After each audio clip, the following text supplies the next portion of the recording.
Hi, everyone. Welcome to our evening with Michael Libby, who is the CEO and founder of Worldbuildr. We're going to bring him on, and he's going to tell everyone a bit about his experience starting Worldbuildr, and we'll hear a bit more. So, Michael, welcome.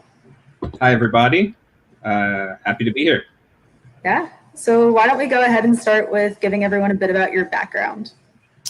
My background, sure. Well, I think I have a pretty friendly crowd here because it's probably a bunch of theme park enthusiasts. My background is as a theme park designer. Started out in operations at Disneyland while I was in college at USC. And then I worked in the industry for about 5 years as a creative director and writer. Then went back to USC, got a master's degree in interactive media and game design in the film school. And, learned a lot, obviously, about game design, but also about the tools. Some of these new tools like, Unity and Unreal and virtual reality, and got really excited about how they are going to impact our industry in the near future. So now I've been out of grad school for about 5 years, and I use these new skills every day. That's awesome. Yeah. So how do you think your time as a cast member, because I know you spent some time back in school, how do you think that influenced your decision with going into the creative, and how that's influenced you in your time? Well, it's really more that the creative influenced my decision to become a ride operator. And tell a really quick story about this. So when I was 16, I was introduced through a mutual contact to Tony Baxter, who you had on your show a week ago, 2 weeks ago.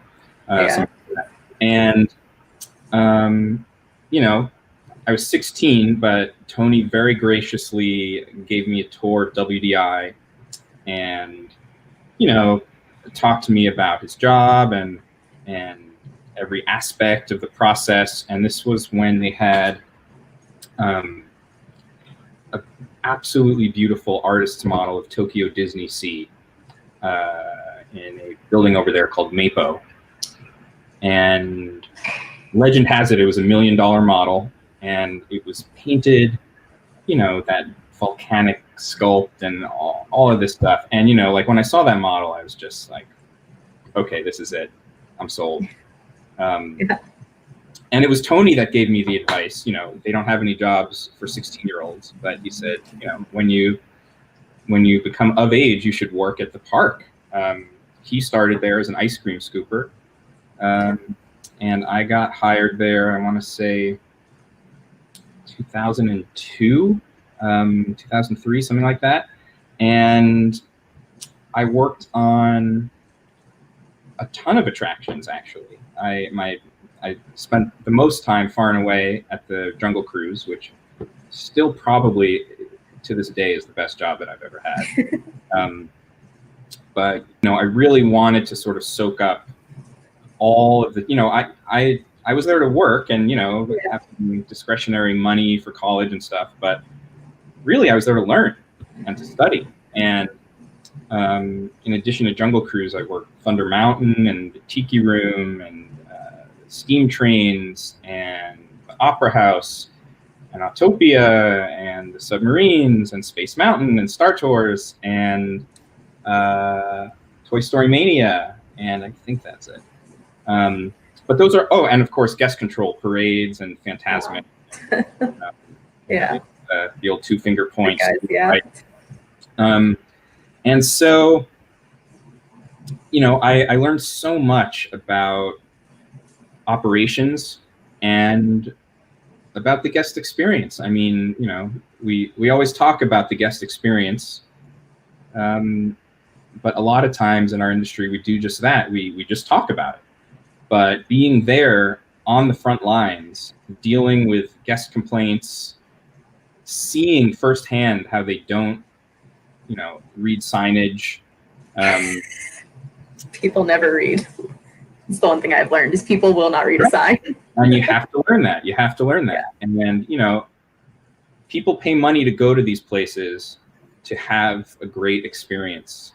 And, you know, there's no better way to sort of understand the totality of that experience than to work there, because then it's not theoretical anymore. It's, oh, this is how it, you know, all of our designs and all of our theories, this is how it actually plays out.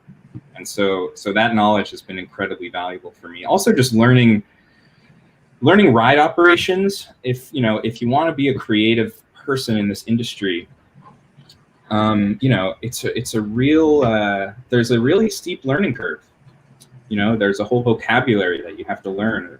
You know, the dispatch interval and THRC and, you know, reach envelope and all this stuff. And I frankly don't know how other people learn that stuff. You know, I learned it by working at the park, so I came in very prepared into the industry. And my big break in the industry, this is sort of the story coming full circle, is I moved from the jungle. So in the summer of 2007, I moved from the Jungle Cruise to the submarine voyage ride when it was reopening as the Finding Nemo submarine voyage. And they brought me over as one of the earliest ride operators there, because it actually operates very similarly to the Jungle Cruise, in the sense that, you know, there are 8 vehicles. Each vehicle has an operator in it. You know, downtime procedures and evacuation procedures are very similar. So it made sense for me to go over there early. And it's called test and adjust, is kind of the last phase before opening, where in theory the construction is wrapping up and finished and the show has been installed, and it's really more about getting the operators you know, comfortable operating the ride and exposing maybe some operational flaws that the designers didn't necessarily think about. So I was there as a test and adjust operator, and it was, I mean, that was just a crash course for me. It was a whole summer. I was actually working third shift from 10 p.m. to 6 a.m. And what was unique and interesting about that was, in order to program the show scenes, WDI had to be inside the submarine, you know, to get the perspective of what the guest would see through those portholes. But they weren't. But you know, the submarines are heavy machinery, and so therefore the designers were not authorized to operate the ride vehicles. So basically, what I would do was I would drive the creative lead for that attraction, who was a guy named Rick Rothschild. I would drive him into a scene, park, and then just watch him work for 8 hours, and then, you know, drive him back to the dock at the end of the day. And I learned so much from him, and just from that whole experience. And it really came full circle, because I ended up being the person at the submarines who would sort of drive VIPs around, you know, while it was still under construction. I would take visiting guests around, you know, so they could see the attraction as it was under construction. And early one morning, there was an unannounced visit to the dock at the submarines. And I'm not making this up. It sounds like I'm making this up, but it was Bob Iger, Steve Jobs, John Lasseter, and Tony Baxter. And they wanted to take a ride. And, you know, so I took them around, and actually the power went out about halfway through. These things happen. But, yeah. You know, it was fascinating to hear from that cockpit, you know, what Steve Jobs thought of the ride. He was not 100% complimentary. And, you know, it was just fascinating to be a fly on the wall there, and just an incredible learning experience. Oh, right. And the full circle aspect of it is, when those people got off of the submarine, you know, it's like, yeah, Steve Jobs, great. Bob Iger, great. I was mostly starstruck by Tony, to be honest. And so I approached Tony and said, like, hey, I don't know if you remember me, but like, you told me to get a job here. And here I am. So good to see you again. And he did remember me. and basically recommended me for a writing internship at Imagineering. And that was kind of my first break. So, I can trace it all back to operations, absolutely. And it has helped me every single day to this day, knowing how things really work. Yeah, that's awesome. I feel like everyone gives the advice of get into operations. Yeah. So it's nice to hear a bit more about how that actually helped you. So going off the fact that you were also at USC during part of the time you were working at Disney in operations, how do you feel that USC then helped you, since we have a lot of USC current students listening? What are some things that you wish you'd done, or things that you did feel help, if that makes more sense? That's a good question. I wish I had spent more time socializing at USC. I got really swept up in the camaraderie of the Jungle Cruise skippers and the cast member parties and get-togethers and things like that. And it was really interesting because I was studying creative writing at USC in undergrad, English literature, American literature, poetry, really being taught academically, story structure, hero's journey and all that stuff. But at the same time, I was sort of kind of getting a second degree in a way at the Jungle Cruise in storytelling and in improvisation and, reading an audience and understanding how to tailor a show to a specific audience, within 8 minutes. So those two things work really nicely together. And I think kind of the storytelling chops that I got at USC and the comic timing chops that I got at the Jungle Cruise have also kind of worked really well together for me throughout my entire career, everywhere I've been. And everyone loves asking questions about the Jungle Cruise. They love it. Like, oh, that's so cool. I can't believe that was my dream job when I was a kid. And it was my dream job when I was a kid too. Yeah.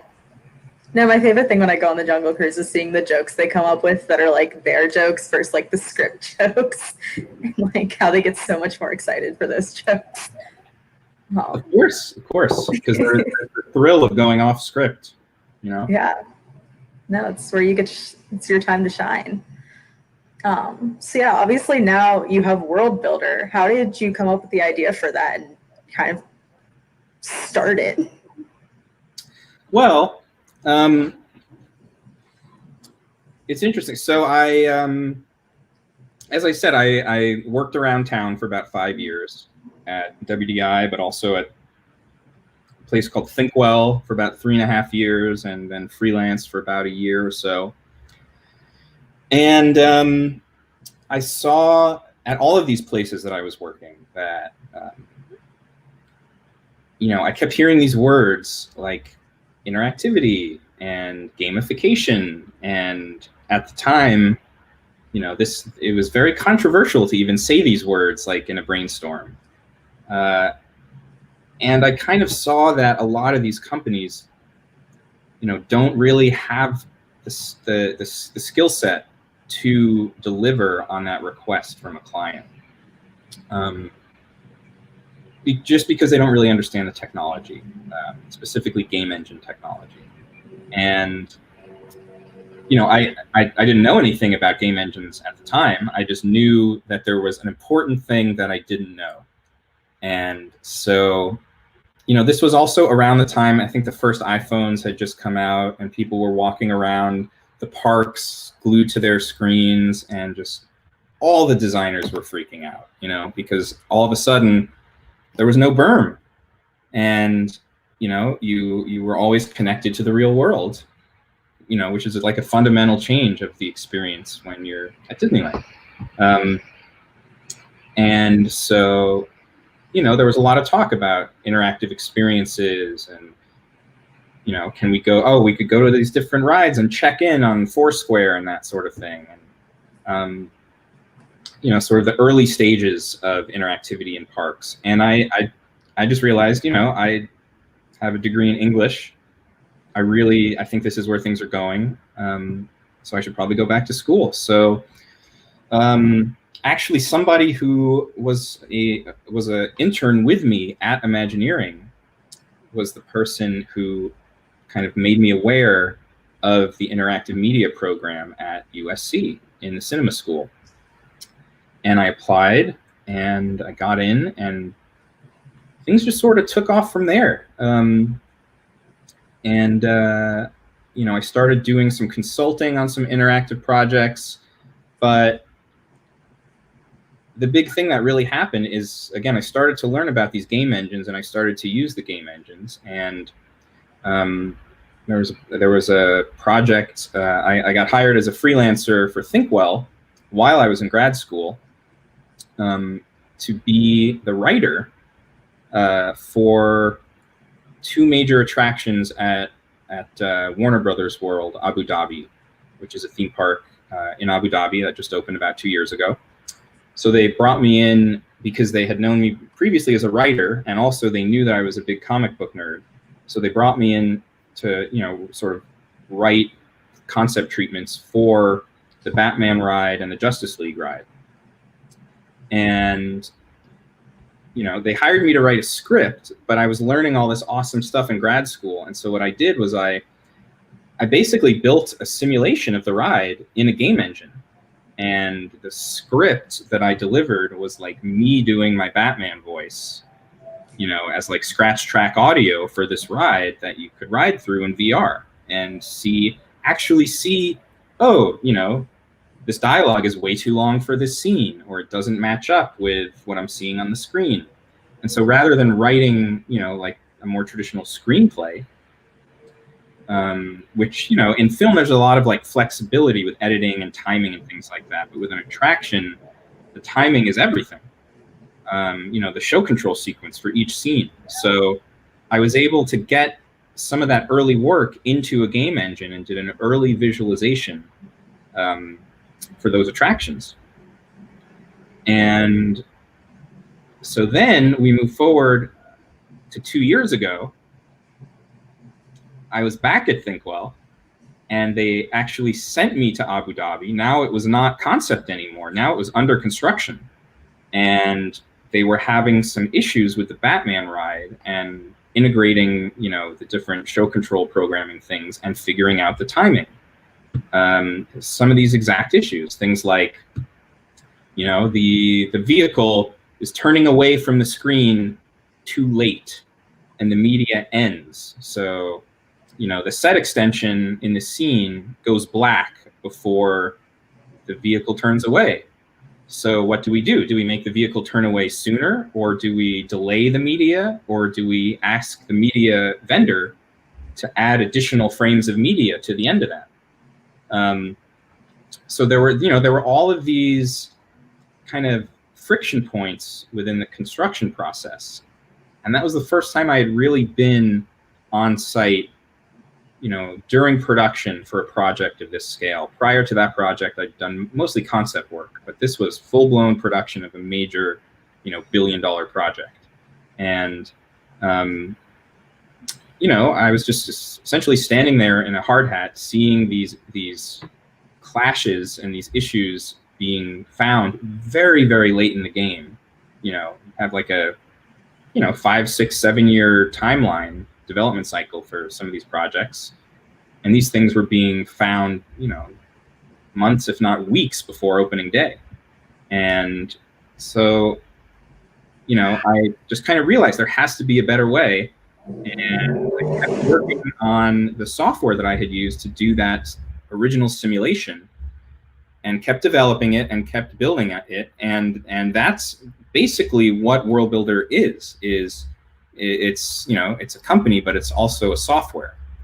And the idea is that Worldbuildr is a modern pre-visualization tool and show programming tool for, you know, multimedia immersive attractions that includes theme parks, but also museums and live events and, you know, the entire experience category.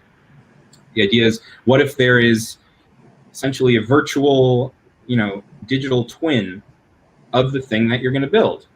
And all the different designers, you know, you have your video person, your audio person, your 3D modeler, your ride vehicle expert. they're all working in the same shared sandbox that's like a 3D, space that you can navigate.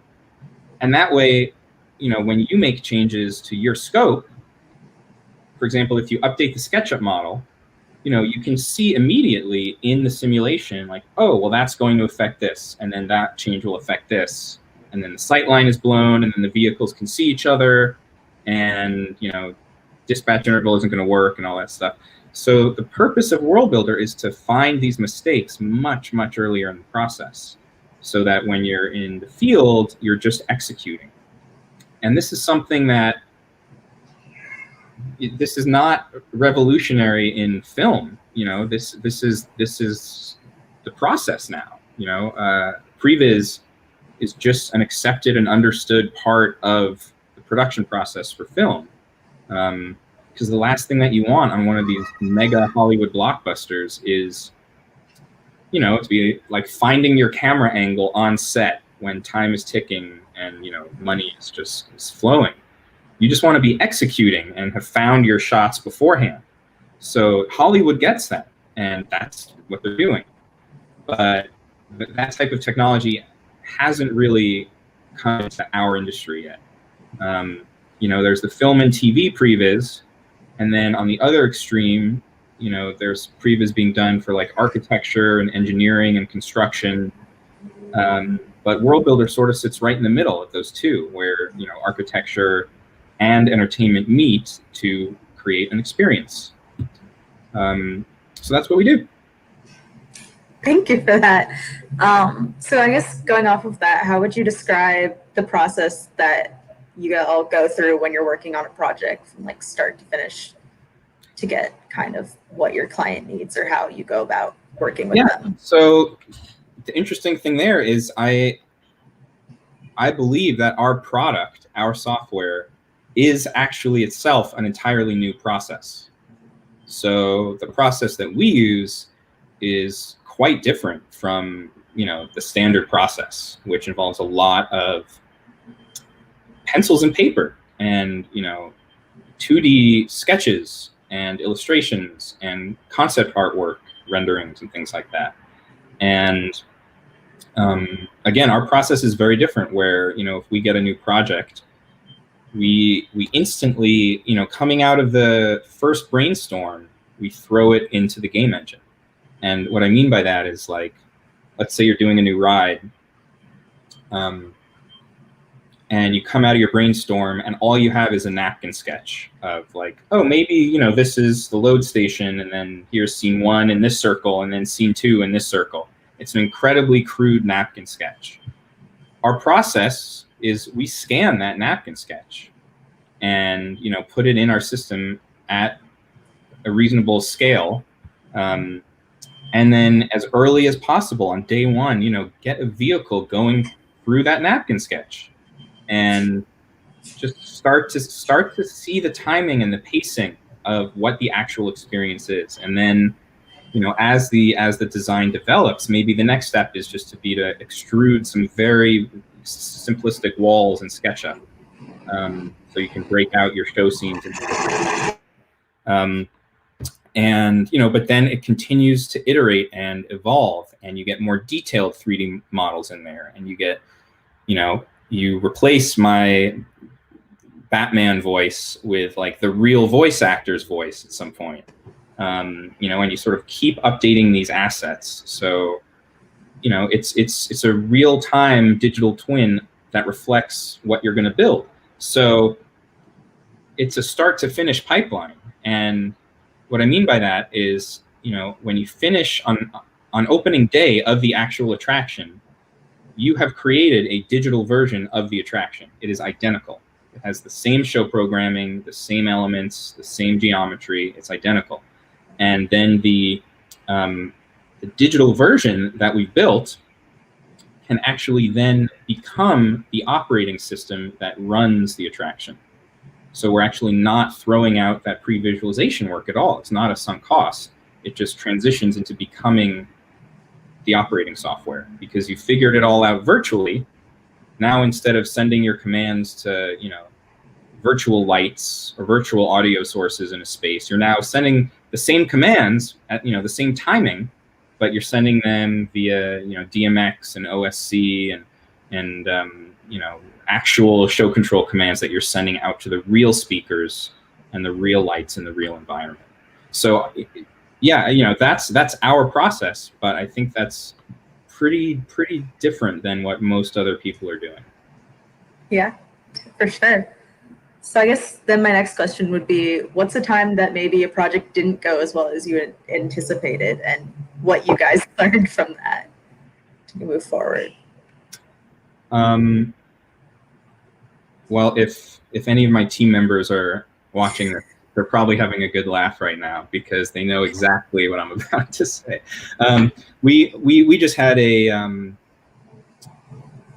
project with a very challenging client who didn't really have a vision for what they wanted, and this is something that happens a lot where being a professional creative is being an idea machine and not just throwing out random ideas, but recognizing the good ones. And a piece of advice that I got, I don't even remember who it was from, it was so long ago, but like, being a professional creative director is not about having the best idea in the room. It's about recognizing the best idea in the room. And so a lot of times clients will not know what they really want. They'll give you some rough criteria and framework, and they sort of think they know, but you actually really need to take their direction and form a cohesive concept and then get their approval. And we had a challenging time getting the creative locked with this client. It was a challenging install, and production was tough, but we ultimately got through it, and it was kind of a miracle, to be honest. Oh, and just as an aside, yeah. Something that I've learned on my installs that I think would be beneficial for people to hear is, like, you spend years designing these things and you think you have it all figured out, and then you get to the construction site and you have an opening date and you realize actually some of these things are not going to work. And then you sort of throw all theory that you had out the window, and it becomes a race against the clock because you have an opening day. And so, then you need to get really creative and get your producer and, your creative team on the same page about, how do we get this thing open on time? Does that mean we need to cut this element or substitute, some, simpler lighting fixture for a more complicated lighting pattern? And it becomes sort of an all hands on deck situation where you're just rapidly problem solving and kind of throwing your plan book out the window during those last couple of weeks. Yeah. At least that's been my experience. Thanks for the advice. So I guess, what's one of the benefits, because obviously Worldbuildr is a smaller team that you guys have, what's one of the benefits you've found working at a smaller company versus working at a bigger one like Disney when you were interning? Yeah, so I've had the opportunity to work several times for Disney in different capacities. And I've done some consulting for Universal out in Florida. And I've also had the opportunity to work at some smaller companies. I would say more, smaller and mid-sized companies. And the fact of the matter is, look, Disney has the best product out there. They have the best parks. They have the best IP. That doesn't necessarily make it the best place to work as a young person. And that's a trade-off that you have to be willing to make. You're not going to be working on projects that are necessarily as glamorous, but at the same time, the financials are completely different in the sense that Imagineering is an internal department that services the Disney theme parks. Universal Creative is an internal department that services Universal theme parks. These other companies out there, they don't have the benefit of a ton of overhead and a ton of money from some corporate, mega parent company. So they survive by recruiting talent. And that's certainly not to say that there isn't talent at Universal and Disney, because they also recruit top talent. But I think the difference is Disney and Universal recruit for single skill talent. They want someone who's elite at whatever they do. It's the best concept artist out of Art Center, or the best, the best engineer out of whatever the top engineering school is. But, and that makes sense. That makes sense because they have the scale and they have a process, and, everyone sort of knows their role. And on the flip side, at a smaller company, they just have to get a lot more bang for their buck. And so it's the exact opposite, where you don't have to worry about stepping on somebody else's toes or overreaching into what would really be a different person's responsibility. It becomes more like, how much can you contribute, and what different things can you contribute, and how can you step up and say, oh, you know what, I can take a shot at that because I know how to do that. And it's easier to sort of define yourself as a multi-talented person and use multiple skills at the same time, be more versatile at some of these smaller companies. And it's a really great place to cut your teeth. And also it exposes you to a wide variety of different projects. Like if you work at Universal or Disney, you're working on theme parks or cruise ships, or hotels, that are all the Disney brand. But when you're working at some of these other companies, you're doing museum exhibits and traveling exhibitions and live pop-up events. And a lot of these things are like fundamentally different from each other. And being exposed to those different types of projects is really a great thing. And there are a lot of people in our industry now who are furloughed and who are looking for work. And this is obviously a down cycle in our industry right now. And the last time this happened to this extent, I think, was after Tokyo Disneyland and Epcot opened.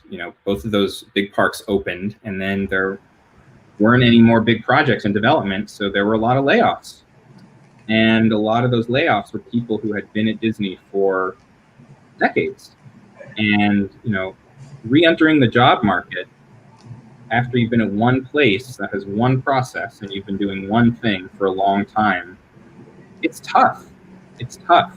And you've learned how to do things a specific way, and you have a certain set of skills that are perfect for Disney theme park design. But making those skills transferable. Look, there's nothing like Disney theme parks, so it's harder to find adjacent jobs. And so I'm concerned about people who are laid off now from Universal and Disney, being able to find other work in adjacent industries. But I think it is easier for people who have worked in a lot of different places and seen a lot of different processes and worked with a lot of different people on different types of projects. Because you're just more, you just have a wider set of skills and you're more prepared. Yeah, so kind of a follow-up question. I know you mentioned that smaller companies tend to hire more versatile people. What's something that you look for in team members when you're going to hire them, both hard skills, soft skills? Well, again, so I think my company is a little bit different than a lot of companies in terms of who they're looking for. And I look for primarily I'm looking for Unity developers, coders who normally work on video games within game engines and are fluent in coding for digital experiences. But that's not all. I'm looking for coders who are passionate themed entertainment people. And that's not a cliche thing to say. It really is true. It makes all the difference. One of the best hires that I've ever made came out of a TEA GibGab event. Where I had a table and I met 60 different students and saw 60 different resumes and had 60 different 3-minute conversations with these people. And there was one person out of the 60 who was a huge theme park nerd, but also had elite level Unity developer skills. And that's what I'm looking for. Thank you. And so then the next question would be, where do you hope to see Worldbuildr go within the next few years? I know you kind of talked about this a little bit before we went live, but if you could just elaborate for everyone. Yeah, so what I've found is that, when you think about the totality of experiences, which can be anything from a theme park to even a sporting event in a huge stadium or a concert at the O2 Arena or something like that. These are all experiences, but there's no standard operating system that runs all of these experiences. It's just this mishmash of different companies and their own proprietary software and their own proprietary hardware, and making them work together and installing them on site and having people from their team come over and program them. And the vision for Worldbuildr is, up until recently, we had essentially been using our own software as a tool to kind of streamline our own process and make ourselves more competitive. But kind of the pivot that we've made and the realization that we've had since COVID hit is, I think this software is a product and it can be productized. So the vision for Worldbuildr is a subscription-based, it's called SaaS, software as a service. Like you pay a monthly fee for Adobe Creative Cloud. You would pay a fixed monthly rate for Worldbuildr, which would be, your cloud-based collaborative design. So your entire team can work together and share the vision, but not need coders, not need game engine people, not need specialists. It's an intuitive interface that you're using to create these worlds, to build these worlds, if you will. And the fact of the matter is, you have people rapidly learning game engines, but you also have this huge upswell of things like, Minecraft and Roblox and, Super Mario Maker, and even Fortnite has some like building elements in it. And kids are coming up, and this is how they're creating their experiences. This is what is normal to them, is using a game engine and an interface that's easy to click on buttons and navigate. And you're playing a video game basically, but you are building an experience in a digital world. So these people are going to graduate and enter the workforce and then say, wait, that's not how this is done professionally? You guys are still using pencil and paper? That's crazy. So that's the path that I see forward, is to kind of take those learnings from content creation tools in video games and the interfaces that they use to make it intuitive and visual, to not code these things, but to arrange and organize and design these things, and have every member of a team have a license, have a seat, and pay a fixed rate so they can use it across all of their projects. You don't need to worry about if it makes sense to do previs during concept or blue sky.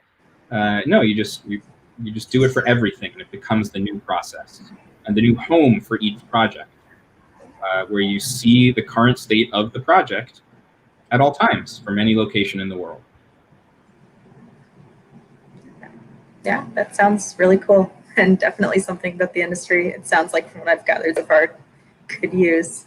So yeah, I guess, what's your favorite project that you've been working on? I know we talked about your least favorite, but I realized I didn't ask you what your favorite one was. Oh boy.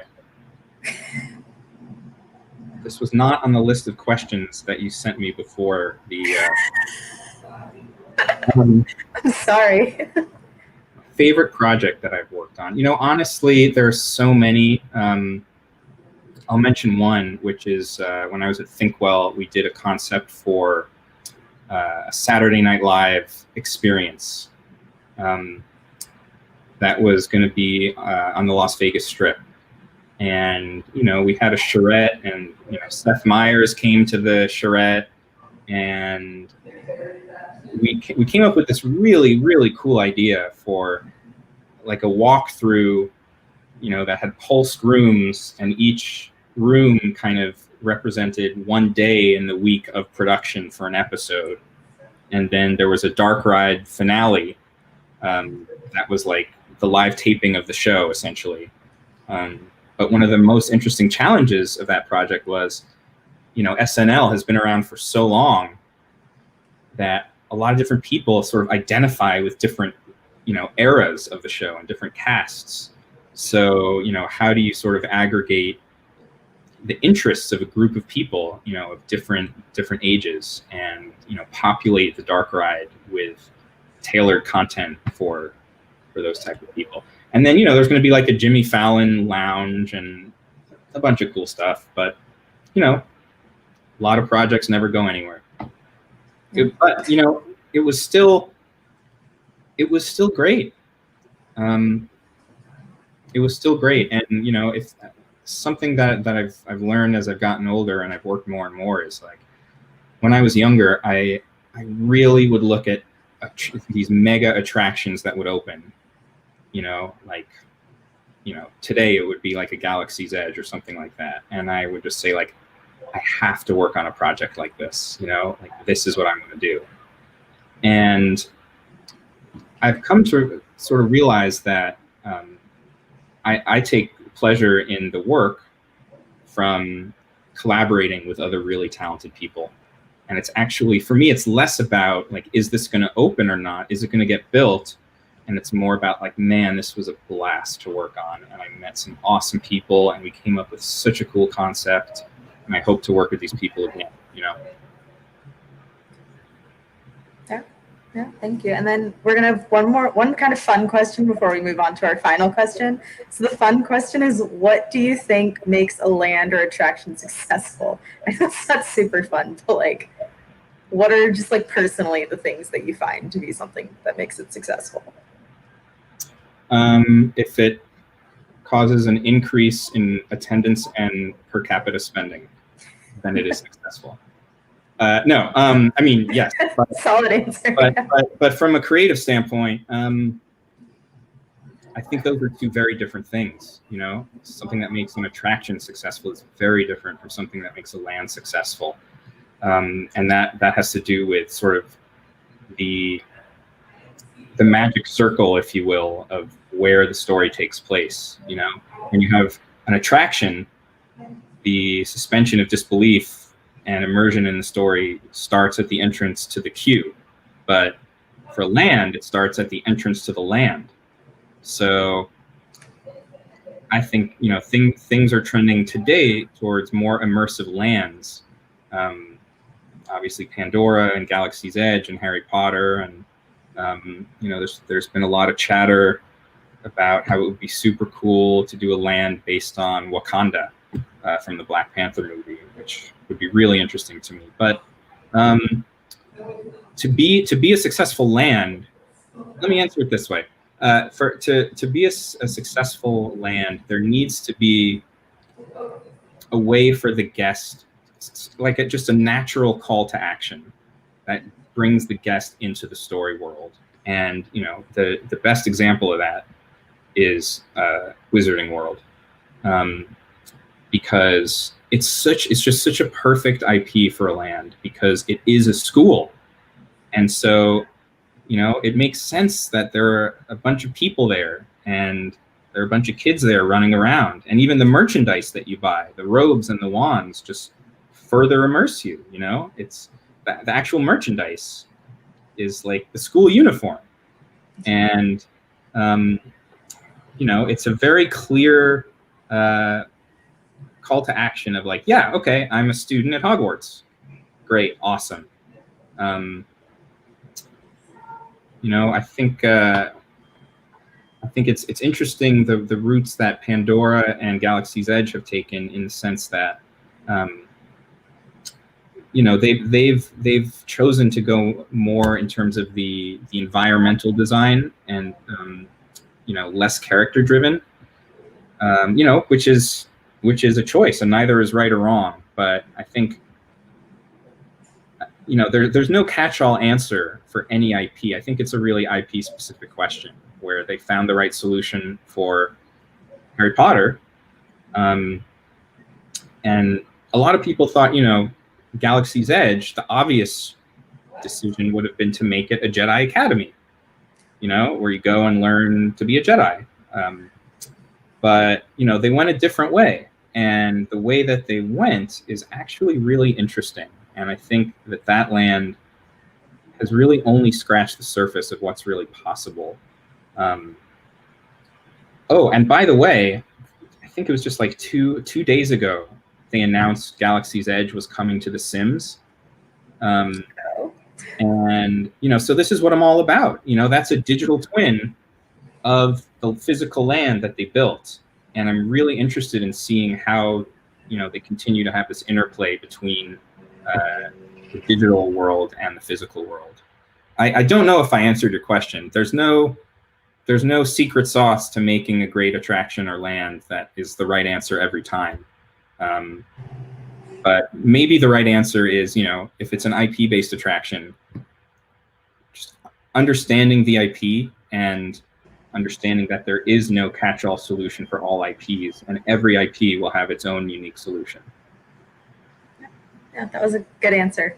And so our final question before we open it up to audience questions is just kind of a ending. What advice do you have for our USC students, just kind of like any last bits of advice on things that they should be looking for who really want to get into the themed entertainment industry?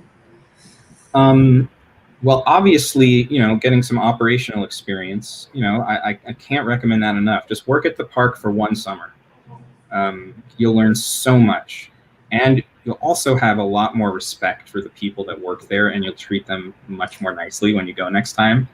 So that's one thing. But also, I would say, we're at a very unique time in the industry right now. And I'm actually not talking about COVID. I'm talking again about game engines. And, this is an industry that kind of really launched in 1955, with Disneyland. You could say knots and all these other things, but let's just say, our industry started in 1955, and Walt Disney kind of took these expert designers from, animation and theater and film, and really sort of reinvented the paradigm of the amusement park. But everything since then, for the last 65 years, has kind of been iterative. Yes, it's there's more technology and better special effects, but there's still at the end of the day, narrative dark rides, and shows and parades and things like that. And most of the things that have been built at parks have drawn from animation and film and theater disciplines. But that's all changing now with game engines, and they have so many applications, and they're actually, they've kind of stopped referring to themselves as game engines, and they're calling themselves real-time engines, because their uses go way beyond games. And I think probably the most public example that people have seen is Millennium Falcon Smuggler's Run at Galaxy's Edge, which is a real-time attraction with no pre-rendered media, where you can interact with the screen and see your input on the screen in real time, because it's being rendered on the fly. And that attraction, it has its flaws, but it's an absolute technological marvel, for a variety of reasons. But that attraction really, I think, has opened a lot of eyes to the potential of game engines. And so, to answer your question about what advice I would give, if there are current students listening, take intro to game design in the interactive school as an elective, or intro to Unity, or just take some online tutorials, about Unreal and how to use it, because it's a skill that's just going to become more and more valuable and more in demand. I didn't learn how to code until I was like 29, and I'm still terrible at it. But you don't have to be the best coder in the world. You just need to know enough to get your concepts across and to be able to sort of just understand how things are made, because the way that things are made in game engines, the production process is so fundamentally different from pre-rendered media. It really is like apples and oranges. So you heard it here first. Game engines are the future. Yeah. That's what I would be studying. That's what I can tell you, even in architecture with COVID, we actually responded last semester with using Unreal Engine for our final models because we couldn't build the paper ones, and it was a lot cooler and more successful in conveying what we were trying to show. Yeah. So yeah, I can agree with that. So yeah, now we'll open it up to some audience questions. So yeah, from Laura Hernandez, how would you say viral marketing plays a role in immersive experiences? That is a really good question. And I think, this kind of ties into this larger thing that's happening here, where, the at-home experience or the outside of park experience is becoming just as important as the location-based experience, where, like ARGs, for example, where they start mailing you stuff, weeks, if not months before, your experience actually happens. But that really drives engagement. There's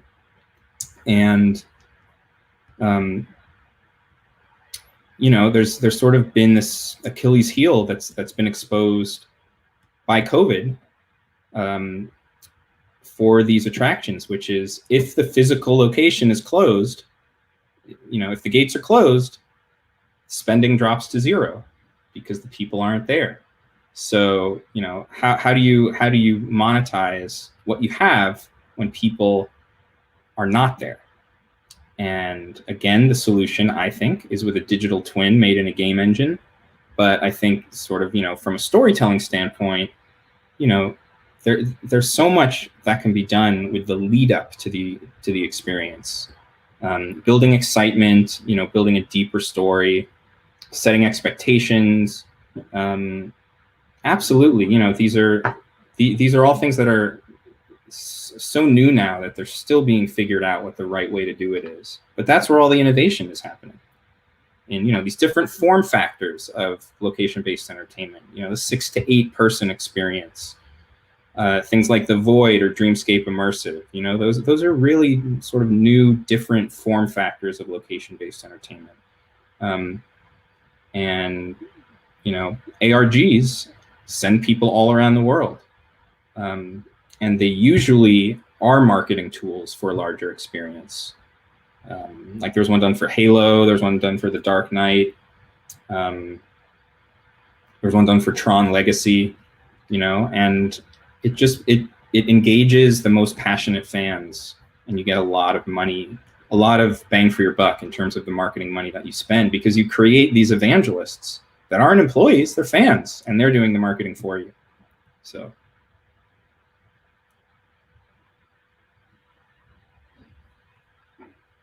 Events or parameters doesn't match up with your game engine software? Are you having to constantly measure as built in the field? Doesn't match up with game engine software. So when the software doesn't match up with construction, which I think you started to touch on earlier, but. Right.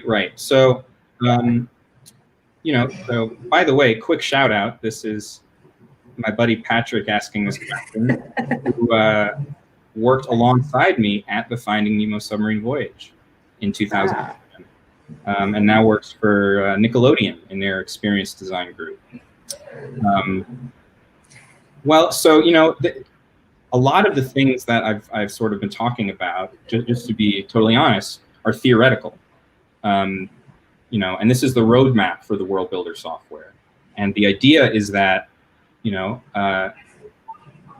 maybe you start with a SketchUp model, but then at some point in the production process, you get into a really detailed BIM, integration model. And so then you don't have these things.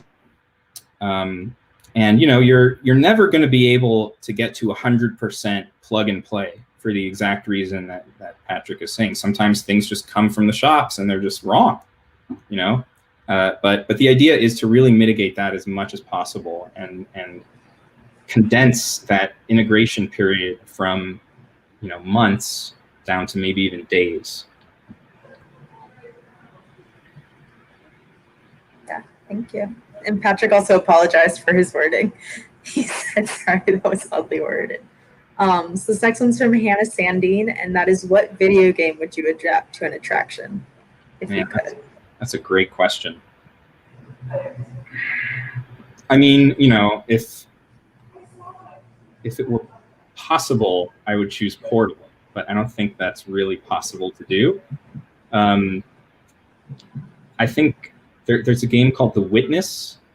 That's a really good example of. I mean, it's a land-wide puzzle game. It would adapt really, really well, and that's such great puzzle design and game design.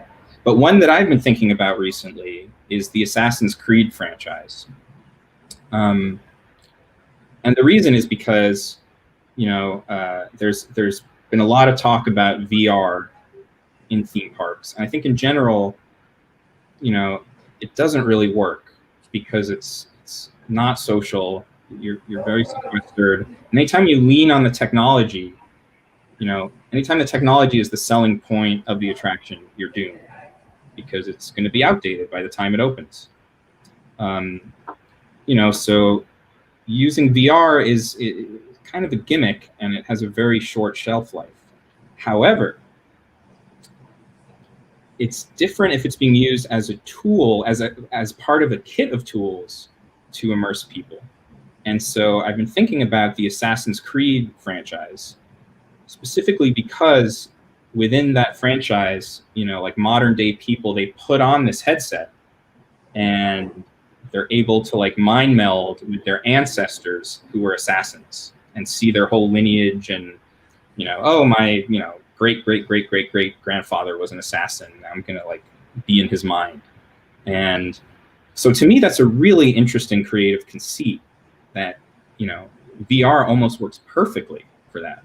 But I would not make the experience in VR. What I would do is almost have a pre-show in VR, where you're brought into this room, you put on a VR headset, which they never refer to as a VR headset, but it would be, your assassin scanning device. I'm not sure what it's called in the games.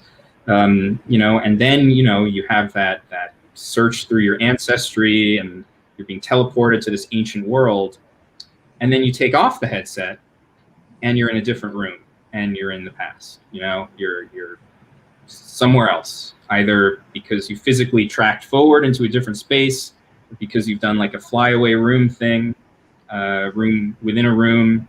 But I think that would be a really cool game to adapt into a theme park. I've heard that, Nintendo might be doing some stuff too. So keep an eye out for that. Yeah. Okay, so our next question is from Paige Ryder. Do you think some of these technologies could spread so much that people no longer feel a need to go to the physical space? You kind of just touched on that briefly. I don't think it'll ever be able to be a replacement, because going to a theme park is a lot like the theatrical cinematic experience. There's something about the fact that a lot of people are having this shared experience that is really unique.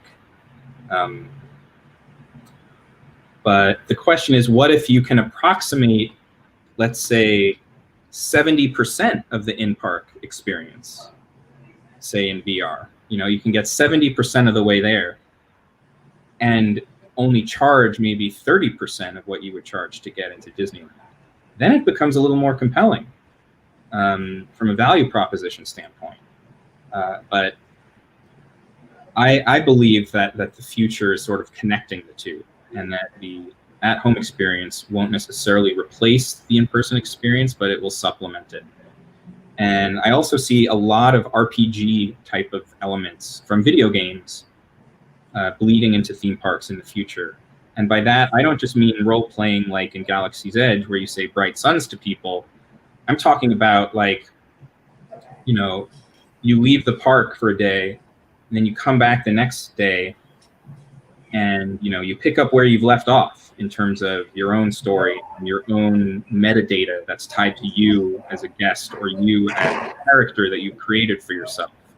And you're continuing to develop that character at home in the online version. You know, maybe you know, you level up in a game at home and get a fast pass, you know, or you know, entrance to the equivalent of Club 33, but it's only for, you know, the gamers. So yeah, I see connection, but not ever total replacement. Okay. And the next question from Joshua Mandela. Would you be able to talk about the experience of riding the attractions you've worked on, seeing it from ideation to the finished project? I think that would be very rewarding. That's a really, really great question. The experience of riding the attraction is not rewarding. The experience of seeing guests exit the attraction is incredibly rewarding. You know, when they're coming off and they're clapping, you know, I'm like getting goosebumps even just thinking about it right now. But riding it, all you see are the mistakes and all of the flaws. And, oh man, this sightline, yikes, we could have done better here. And by that point, you've just lost all objective, you know, ability to rate or evaluate what you've built, because, you know, you've seen it from every angle. You've walked the ride path every day, and, you know, you're staring at these scenic things, not for 30 seconds in a show scene, but for hours every single day. And so when you ride it, you're seeing all of the imperfections that nobody else is seeing. You know, so you really have to make an effort to keep that in check. Thank you. From Nicholas DeFrank, you mentioned before how important it is to understand operations. Are there any resources like books or podcasts, for example, that you can recommend? That's another great question. I don't really know that there are a bunch of books about operations. I mean, there's sort of a lot of books about, you know, an ex-cast member will write about, oh, my time working in food service at Disneyland and that kind of thing. But I don't know how really necessarily helpful that is. The one book I would recommend is called, I may have this wrong, but it's called Walt's Revolution by the Numbers. And yeah, that's it. Walt's Revolution by the Numbers. And it's basically about sort of the economic planning and the math behind Disneyland and how it was planned, and, you know, a lot of the sort of, you know, guest flow equations and yeah, I think it might be out of print, but that's a really good one. It's called Walt's Revolution by the Numbers, and once you read it, you know, you won't look at attractions the same way.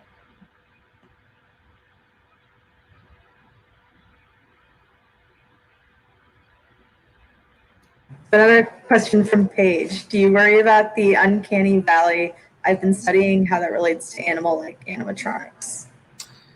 Man, that's such a good question. Yeah, I think about this a lot, and I think again, it's all about where the immersion starts. And if you're just sort of, walking out of the parking lot through the turnstiles, getting your ticket scanned, and then boom, you're presented with an animatronic figure, it's going to be really jarring, and it's going to look fake, and it's going to be really uncomfortable and weird. But if you've been very carefully and gradually immersed into a land, like the old metaphor of the frog in a boiling pot of water, then you've sort of primed your brain to suspend disbelief, because you want to suspend disbelief. Every guest wants to believe that what they're seeing is real. It's a lot easier to do that if you've been through a queue and a pre-show and several show scenes, and it's just sort of making you forget the outside world and even the other attractions in the park. There is an interesting discussion to be had about media-based attractions. Things like Spider-Man or Transformers, and it's interesting because we're so focused on screens as a society that our brains have almost been wired to suspend disbelief when we watch a movie or a TV show, even though it's a flat 2D image. When you're seeing an animatronic figure, it's a 3D, full-scale, lifelike robot that's moving in front of you, and yet there is sometimes this uncanny valley issue that doesn't happen when we're in a media-based attraction where we're looking at a flat plane being projected on. And I think, that's just because we've been so trained. But also stay away from humans. Stay away from humans. It doesn't bother me as much, if it's a Navi, for example. But if it's a human, it just doesn't work. Back in the 50s, the single point of articulation, attacking natives on the Jungle Cruise just blew people's minds. What am I looking at? How is this possible? But we're just much more sophisticated now, and then also, of course, don't let the guests see the animatronic too much. Always be on like a bumpy Jeep, as you're going past it really quickly. So it's like a, handheld shaky cam, so your eyes can't like register and deconstruct it and, see that it's fake. Don't have a slow moving vehicle in broad daylight. Just go by it really, really, really slowly. In the chats here, I'm seeing somebody wants to know what the uncanny valley is. The uncanny valley is basically the idea that with like a CGI human-like character, or in this case an animatronic figure, the closer that it gets to being photoreal or indistinguishable from a real person, the more fake it looks, because it's awkward and uncomfortable, and it's an approximation of a real human. Oh, and by the way, one of the first people to figure this out was Mark Davis. All of those scenes, take the Jungle Cruise, the Native Uprising scene, or of course all of the sight gags in Pirates. All of the pirates in Pirates, except for Johnny Depp, they don't have human faces. They're these they're almost cartoonish, and they're abstracted in a way so that they don't look like actual humans. But our brain doesn't even realize that.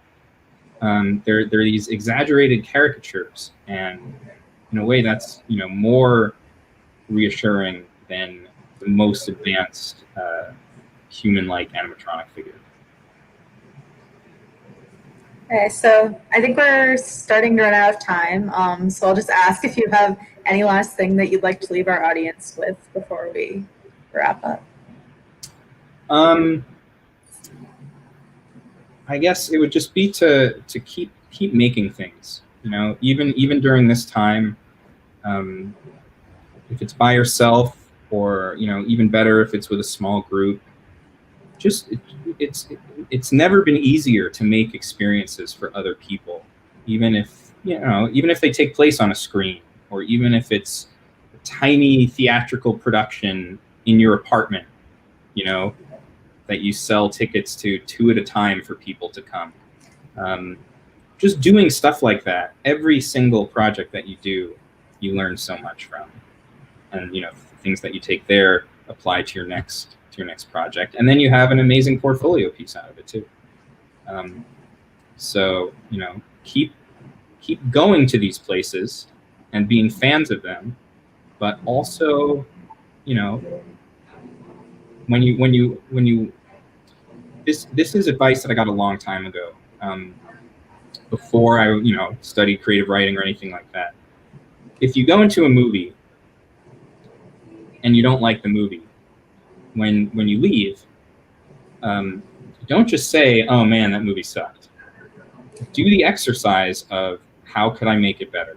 What could I have done to make it better? What would I have changed? And and actually think about that for like a long period of time, and take that same kind of approach to attractions that you experience. What did I not like? What did I like? How could I make that better? How would I have done things differently? And then make experiences of your own. It could be as low budget as possible, but just keep making stuff, and you'll just get better every time. All right, thank you. You had a lot of really great advice tonight, and definitely a lot of interesting stories. Thanks, and please, reach out to me on LinkedIn if you have any questions, or I'm very available these days. So yeah, happy to chat further with anyone that would like to. Yeah, thanks for talking to us. And fight on. Yeah, fight on.